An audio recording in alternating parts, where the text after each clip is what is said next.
Hi అండి, welcome to me అభిరుచి. ఈరోజు రెసిపీ వచ్చేసి మామిడికాయ చేపల పులుసు అండి. దాని ప్రాసెస్ ఎలాగో ఇప్పుడు చూసేద్దాం. ఇలా ఫిష్ తీసుకున్నాక ఇవన్నీ కూడా శుభ్రంగా నీట్గా కడుక్కొని ఉప్పు వేసుకొని శుభ్రంగా కడుక్కొని ఇలాగా పెట్టుకున్నానండి. ఇప్పుడు నేను తీసుకున్న ఈ చేప బొచ్చండి. ఇప్పుడు ఇందులోకి 1/2 టీ స్పూను పసుపు వేసుకోవాలి, 2 టీ స్పూన్లు కారం వేసుకోవాలి, రుచికి సరిపడా ఉప్పు వేసుకోవాలి. ఇప్పుడు ఇవన్నీ కూడాను బాగా కలిసేలాగా ఈ ముక్కలన్నిటికి కూడాను ఉప్పు కారం అన్నీ పట్టేలాగా కలుపుకోవాలండి. ఇలా మొత్తం అంతా కూడా ఇలాగ కలిపేసుకున్నాక మూత పెట్టుకొని ఒక గంట సేపు అలాగా పక్కన పెట్టేసుకోవాలి. గంట సేపు అయిపోయాక ఇప్పుడు స్టవ్ వెలిగించి స్టవ్ మీద కళాయి పెట్టుకొని అందులోని 1.5 టేబుల్ స్పూన్ ఆయిల్ వేసుకోవాలండి. ఇప్పుడు ఇందులోకి సన్నగా కట్ చేసుకున్న 1 కప్పు అంటే 2 ఉల్లిపాయలు సన్నగా కట్ చేసుకున్నవి వేసుకోవాలి. ఇప్పుడు ఇవన్నీ కూడాను ఉల్లిపాయలు ఏగేలాగా బాగా వేయించుకోవాలండి.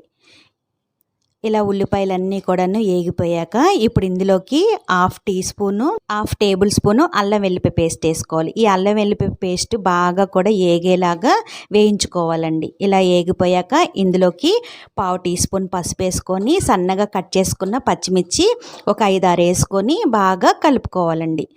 ఇలా కొంచెం సేపు ఇలా కలుపుకున్నాక ఇప్పుడు ఇందులోకి మనం ముందుగానే రెడీ చేసి పక్కన పెట్టుకున్నాం కదండి చేప, అవి ఇప్పుడు ఆ ముక్కలన్నీ కూడాను ఇందులో వేసేసుకోవాలి.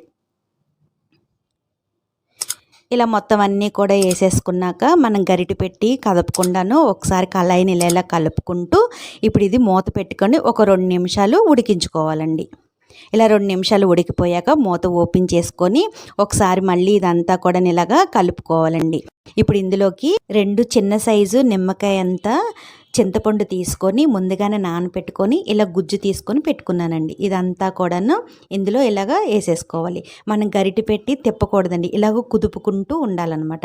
గరిటె పెట్టామనుకోండి ముక్కలన్నీ కూడా ఇరిగిపోతాయి అన్నమాట. ఇప్పుడు ఇలా కుదిపేసుకున్నాక ఇప్పుడు స్టవ్ మీద పెట్టుకొని మంట మీడియం ఫ్లేమ్లో పెట్టుకొని ఒక 3-4 మినిట్స్ ఉడికించుకోవాలండి.